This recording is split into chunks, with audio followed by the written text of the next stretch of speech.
What's on the back of the book, and I've got books over here for sale if anybody wants one. They're $23.50 a piece, includes the tax. And it says, by 1912, the citizens of the western portion of Warwick had begun talking about secession. They possessed all the mills on the Patuxent River and were largely Democratic, while the eastern section was primarily Republican. Finally, in 1913, the town of West Warwick was incorporated and became the youngest town in the state of Rhode Island. West Warwick still maintains that status today as it celebrates its centennial in 2013. The town of 9 villages, Arctic, Centerville, Clyde, Crompton, Lippert, Natick, Phoenix, River Point, and Weston, has grown to be 10th largest out of 39 cities and towns in Rhode Island. And it is mainly located in the valley of the Patuxent. And like Lou said, I'm working on another book, and guess what the title is? The Valley of the Patuxent, yes. And it's going to cover the 8 villages not covered here, with a statement saying if you want to know about the other 9 villages, buy the West Warwick book. But it's going to concentrate on the ones that's not in here. Patuxent Valley bus lines, pretty probably good with that. It's very, very dear to my heart because my mom married a bus driver. And he was a super stepdad. So that's right in the middle of the eye. The building on the left over here was originally it was called the Arctic Center building. And that burned down in 1900, as you can see on the right here. And Joe Archibald that owned it, they asked him, what are you going to do? And he said, well, I'm going to build a skyscraper. This is in 1901. It's going to be made out of steel, concrete, and brick, and it's never going to burn down. And it didn't. They tore it down. Amazing. The few bricks fell off the corner up here, and West Warwick thought it was too dangerous, and therefore they wanted it demolished. Oh, that was the building? That's the building. Majestic Hardware. Yep, Majestic Hardware. The Majestic Theater was on the 2nd, 3rd, and 4th floor. There was offices all the way around the outside. And then at one time, Cena's was in there, Service Shoe was in there, Majestic Hardware was in there, quite a few different buildings. But that's when they started tearing it down. And as you can see over here, this is part of the stage area here. It was an absolute beautiful theater in there. It was similar to the Strand in Woonsocket. And it could have been absolutely fantastic. As you all know, my mom wrote a lot of poetry, and you didn't think you're going to get away without hearing some, did you? She wrote a poem about Arctic, and I'm going to kind of sprinkle this in along the way. And she says, my heart was so sad as I walked down Main Street one day, the town looked deserted, so I brushed the tears away. Yeah, they made a beautiful park. They tore the building down and made a park. Isn't that great? Yeah, it's terrific. Now, what's over there? Is that the original building? Yeah, there's somebody put on the end of the building, the end. Oh, the end. Yeah, that was the final part coming down. This is looking west on Main Street. Wow.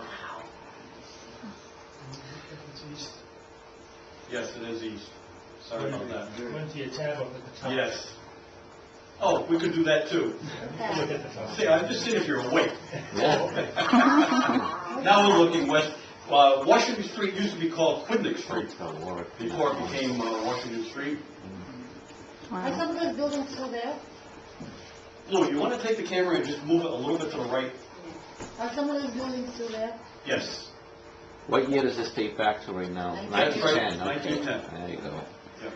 So it's Washington Street now. Quidnick Street. Yep, Washington Street now. This is looking further down Quidnick Street. And if you keep your eye on this building right here, Yeah. that's Joe Archibald's building also. And that's it right there. So looking further down Quidnick Street. This is looking where the bank is right now, Bank of America, was Industrial National Bank, Fleet Bank, what have you. Rexall Drugstore over here. 35-cent cab ride. Yeah. Wow. Going back to the Lord's picture there, my mom said, I passed Lord's Jewelers and sad memories it did bring, for that is where we bought our wedding rings. Oh. And Union Trust Company was right in this spot to begin with, and Arctic News, and she said, I passed Arctic News where cards I used to buy, what's happening to this old town, and I drew a deep sigh. Rolling down, built on the street, it's not a foot on the street, a little building.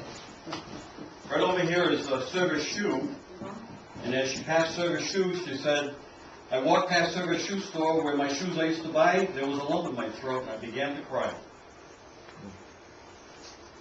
That's where she's St. James? That's still there, isn't it? No, they tore it down. Yep. Is there one in this place? No, empty lot. Oh. The congregation, I guess, got smaller and smaller, they couldn't afford it, so they joined with St. John's. Yeah. And then the building sat there, and they were paying taxes on it, what have you, and they tore the whole thing down.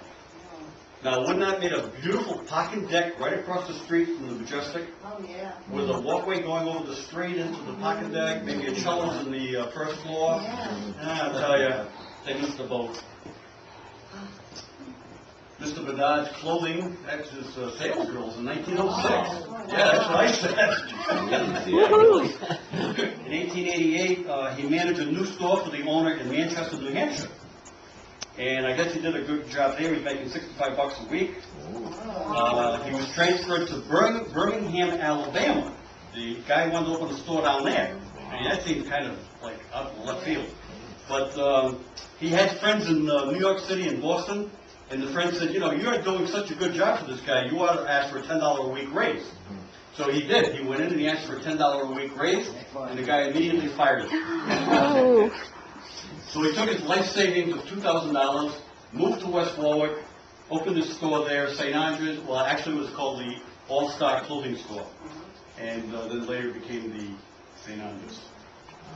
St. Andrews did a lot of promotions on different things. I love this one. It says it's free tickets. It's not good for anything. It's just free. And on the back it states, whoops, let me back up here. This ticket represents the old adage of getting something for nothing, which any self-thinking person knows is impossible, whether it be from the government or anyone else. Wow. And they had book matches. That thing over there is a fan they used to pass out. And I love this one too. When somebody bought a soft hat, there's a band inside the soft hat, and he used to give them this little card. He'd put it inside the hat.